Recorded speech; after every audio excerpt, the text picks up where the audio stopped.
me welcome you to the conversation segment of the Signature Show this Sunday. As always, my name is Nwagwu. If you have been following Nigeria's national conversation since the document on the amended Electoral Act became available to many Nigerians, the conversation has been around one major issue, even though other ones have come on tangentially, and that is the absence or the rejection by the legislature to accommodate electronic transmission of results from polling booths to the collation centers. Many people have been debating and calling it the next thing to endorsing manipulation, rigging of elections.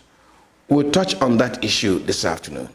But more importantly, we'll dwell more on the increase in the amount of money allowed by the new act to be spent by those vying for different offices in the country, from the presidency down to the legislature. What does it mean? What is its implication for recruitment of political leadership in Nigeria? And this afternoon, I'm conversing with Ezenwa Nwagwu. Now, I will introduce him the way I've always known him. That is, he's the executive director of the Partnership for Electoral Reform in Nigeria. But I think today their new name, if I may get it right, is Peering Advocacy and Advancement Center in Africa. Ezenwa, welcome to the conversation. Thank you very much. It's Partners for Electoral Reforms. Partners for Electoral Reforms. Thank you very much. Yeah. Many of us have gone through the new amended Electoral Act. It has not become law yet, but it is creating agitation within the polity. Briefly, the issue of election results not being transmitted from the polling booths to the collation center. There's a whole lot of argument around it. Where do you stand in that matter?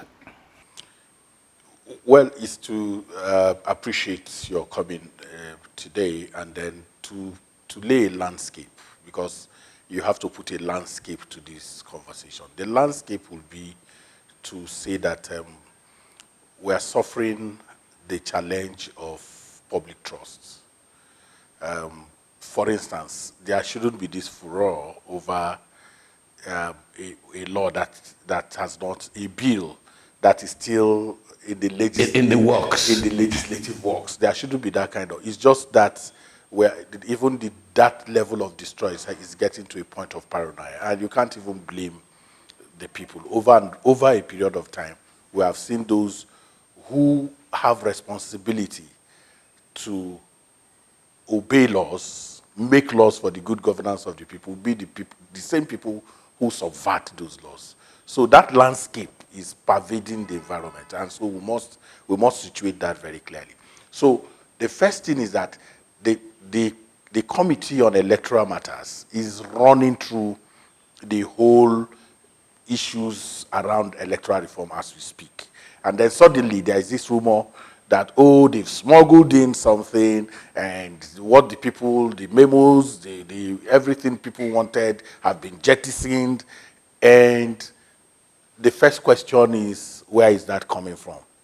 It's important to ask that question, because the way laws are made is that when it gets out of the committee, it comes back to plenary. And when it gets back to plenary, there is a clause-by-clause engagement of the issues. And the way it is presented is with recommendations. You know, section this, our recommendation. Section so-and-so, delete. Section so-and-so, upheld. But in this situation, so when it's laid before the plenary, every senator then has opportunity. But the challenge for us is that we have electronic voting system in the Senate that is not functioning. So we are not even able to know where our senators stand on any issues. So we are not able to track. So that level of distrust is what has pervaded. Otherwise, we should have confidence in, first and foremost, the position senators who are, in the majority, and then the other 40 or so opposition senators who should be able to, on their own, insist that the right thing is done. So, but we have a distrustful climate around governance in the country that has come to that point where we are not letting up. And so we are always going to oversight, insist, including propaganda, to ensure that the right things are done. It shouldn't be so, because ordinarily, those people in Senate should be self-respecting enough to do their job and insist that the important thing. So having laid down landscape, the next thing is the issue about electronic.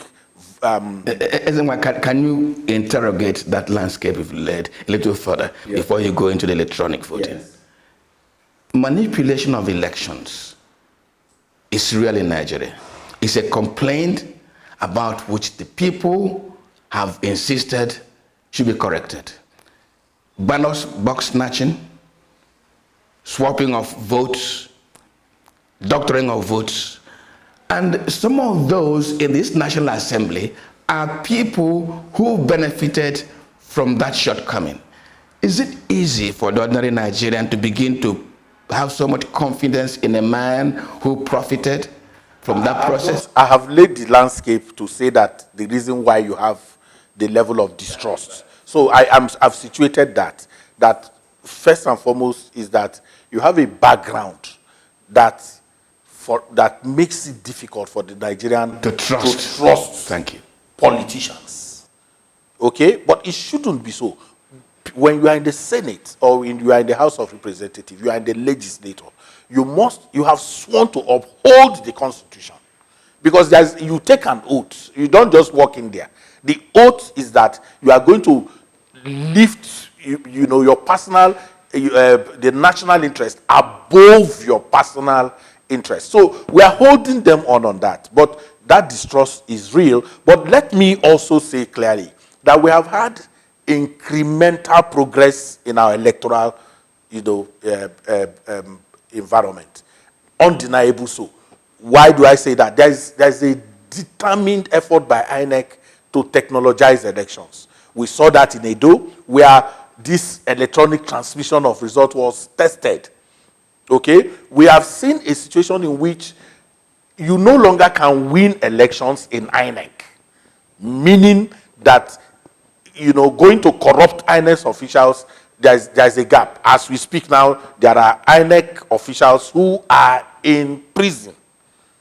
And it's unprecedented in the history of our country that people who rigged elections are, as we speak today. So we must not lose sight of those little progress. So when you have an EMB that is interested, look at the voter registration exercise. You can now do that online. You can then have, pre-register online. Then you come back, and all of those input are our collective, engagement with that process to improve it. So the people who have decidedly because of self-interest to subvert all of these initiatives are the people who actually we go to make laws that can safeguard those things. So you see the reason why you now need pressure. The pressure from civil society, from the media, from everyone is to ensure that, look, at the end of the day, if we have an election that is free, fair, credible, and acceptable, we are all the better for it.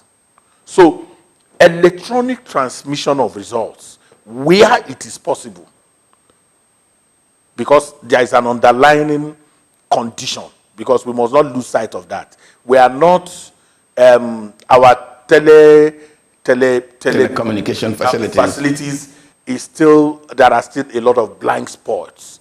Even in my village, for instance, in the corner of my house in the village, you can't transfer money, but if you walk away to a certain point, you can do those transfers. And then Nigeria is not Lagos. Nigeria is not Port Harcourt. Nigeria is not Kano. Nigeria also includes the communities that live behind the Obudu Hills.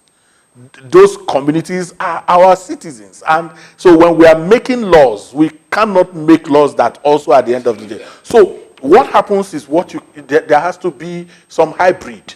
You know, you hybrid electronic and manual. But you cannot criminalize technology in elections. That is where the challenge is. The criminalization of technology, where you don't even want it in the law, you know, so that you can test, you know, these issues. And then what has happened is that there is a unanimity in those parts of the Electoral Act that actually improve election. Let me give you the one that nobody talks about. For instance, the review of results by INEC. This idea that once a returning officer makes a call, the only thing you can do is to challenge it in court. The politicians are united on that. They don't want a review. So whether you are APC, PDP, they know that there are some people who are in their in the National Assembly who got their position in that Senate on the point of option AK-47. So there's a unity to safeguard that, and Nigerian people are not pushing them to say, look, there is an alternative dispute resolution mechanism that we need to have that can safeguard us from throwing our electoral destiny in the hand of judges, that we cannot determine how they will rule. Because you could go to court, you have the fourth person in an election now declared that was not what the world was looking for. The world was thinking that at best you will have a rerun. But because our destiny is in the hand of 13 or so people, they sat down and decided that it is the fourth on the basis of technicalities. So you need an ADR. You know, you need an internal ADR that can be a stopgap to guard. But that's not going to happen because the politicians are united to safeguard that. They are saying, no, don't discuss that. So now there is also a north-south dichotomy that is creeping into conversations about electronic transmission of results, which is not true. The truth of the matter is that whether in the north or in the south, your telecommunication facilities is still below par. So you need to marry it and say, look, we must have electronic transmission of results where it is possible. You did that in Edo. You did not have all the results transmitted electronically. But somebody can at least harness the one that was done electronically on the basis of that, approach the court if he feels aggrieved. So the climate of distrust, the climate of antediluvian conversations that, you know, surround all our conversations is the reason why we can't even have the kind of elections that we're looking for. Look at diaspora election. Oh, why? Oh, who are those? Why should we have diaspora election? Who are those? Where are you going to test it? Are you going to test it in Niger or Sudan? You are going to first test it in UK, America, Canada. Who are the people who have the bigger population in that place? Are they northerners? Are they southerners? Nobody has done a census. Nobody does. But that is what is dominating and criminalizing the efforts to even join the children of the light. Now, I know I said right at the beginning that we're not going to devote so much time to this electronic transmission of votes. Over time, Nigerians have complained when they extray national development, when they extray national conversation, when they extray how public officers deliver on their offices and the expectations of the public, that one of the challenges Nigeria has is leadership recruitment. Who are your governors? Who are your legislators? Who are your political top dogs? How do they emerge? Without immediately interrogating everything about internal party democracy and all that. One of the issues that has crept up in this amendment of the Electoral Act is the increase in the amount of money that contestants to different offices can now be allowed to spend. The money used to be in millions. Today we're talking of billions. The moment billions become the mark, the moment hundreds of millions become the mark, it means we have effectively shut out some people. What is the consequence of increasing the bag of money? that the candidate has to spend? I think we need to also defog. We need to defog this conversation. Let's defog it now. About spending, because if we don't, we would get a wrong conclusion. The first thing that you need to address is what position. If you are running for presidency in a country of over 700,000 polling units, and you have to have agents in every of those polling units if you want to be able to safeguard defend your electoral mandate.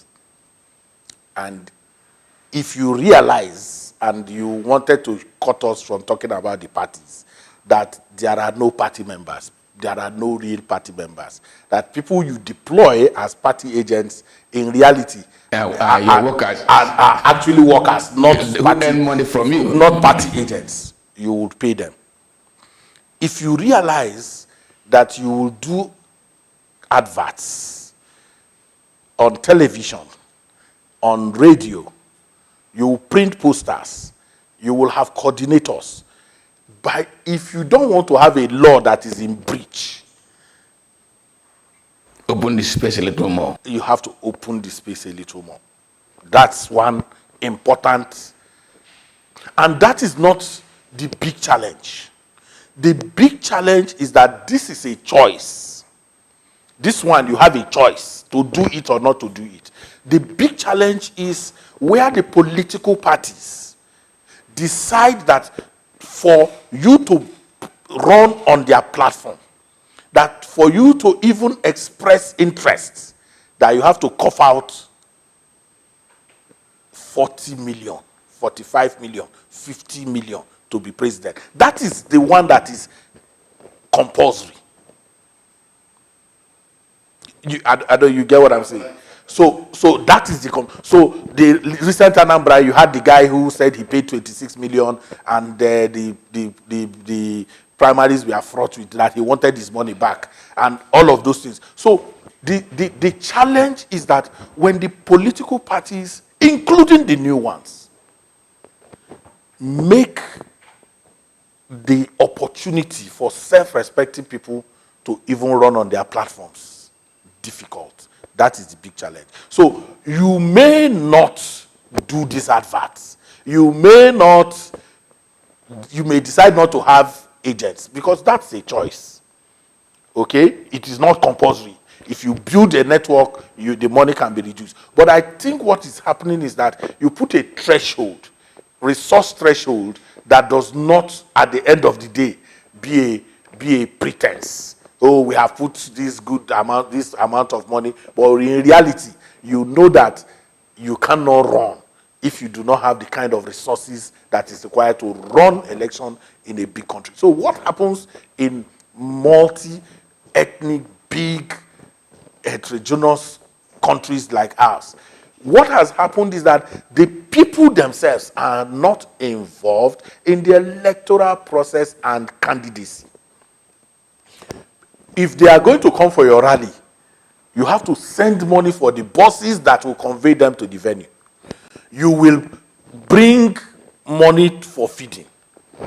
For them to come for the convention, delegates take as much as 1 million, 2 million to elect a governor. So the big conversation in our election is not just about the threshold that is put there. It's about the fact that we have monetized, both in narratives and in reality, the election, and in a way that the people themselves are not part of your conversation.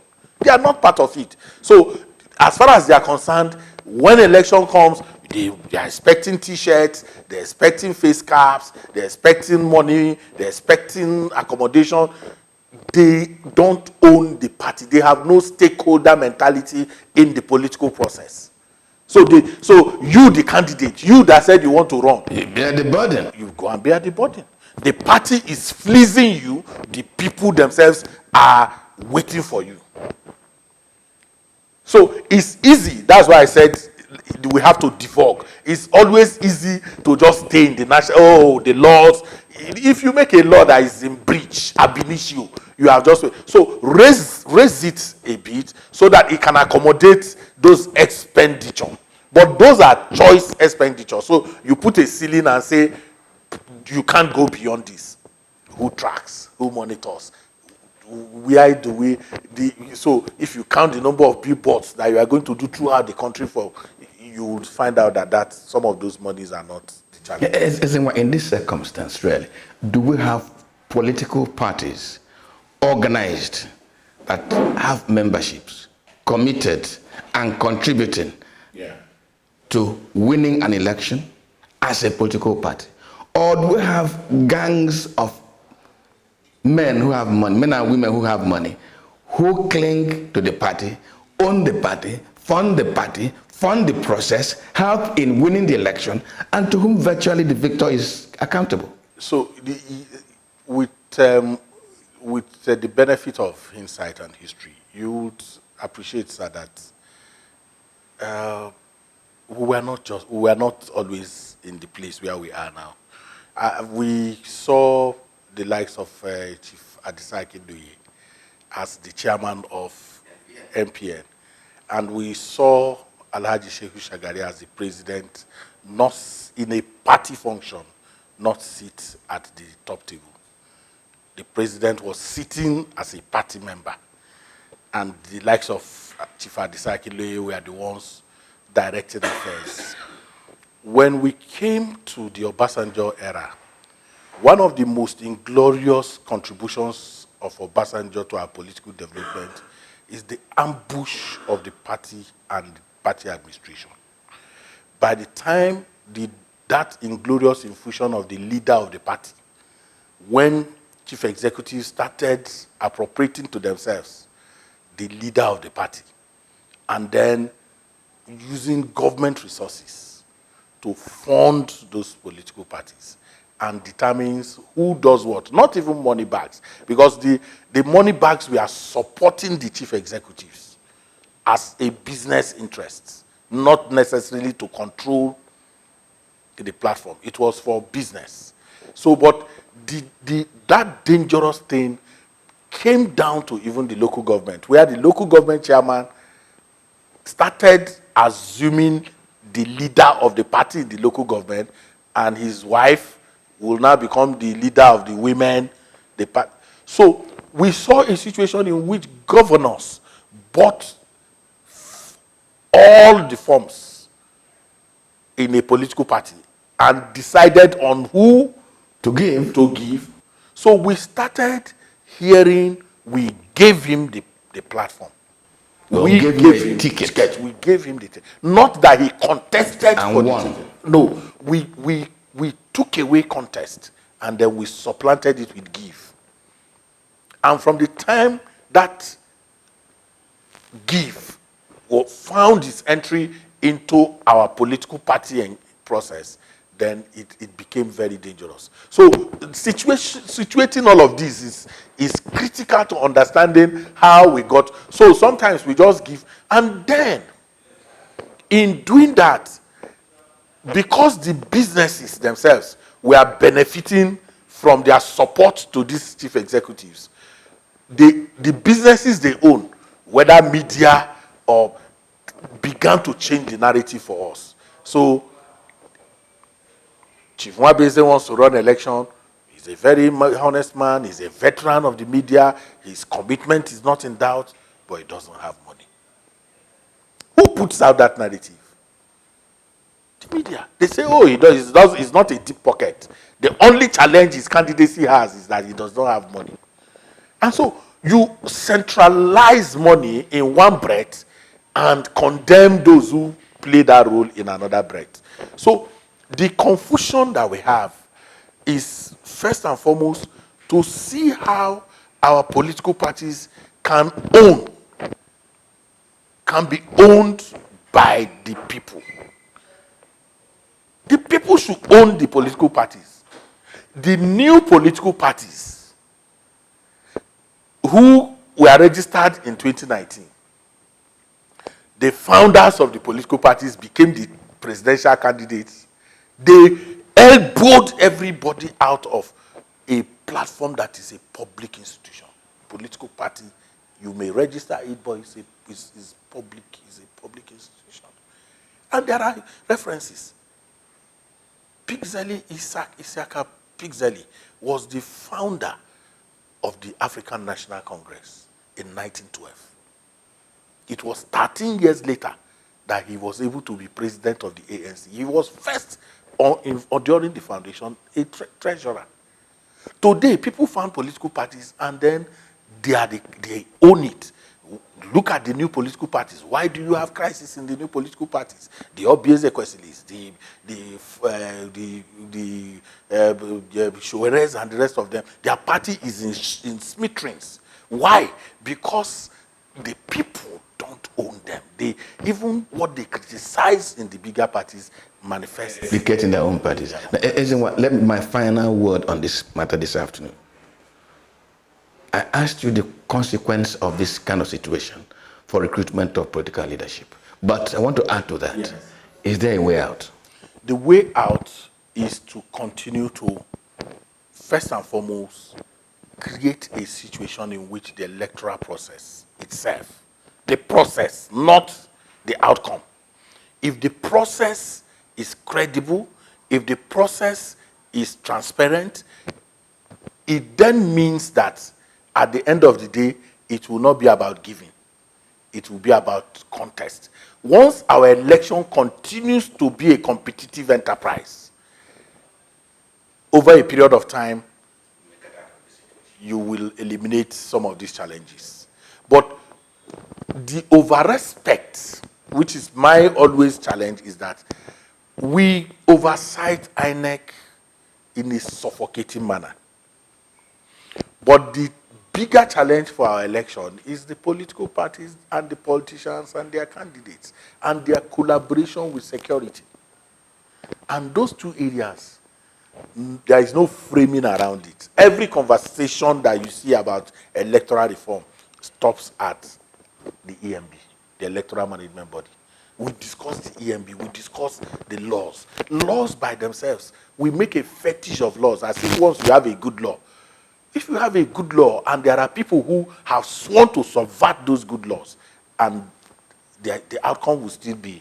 So we must pay reasonable attention to the issues within the political parties.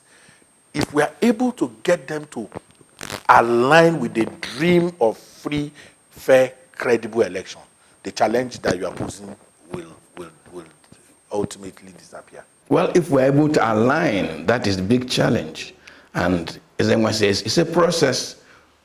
At the short stage, he said that there has been incremental improvement in our electoral process.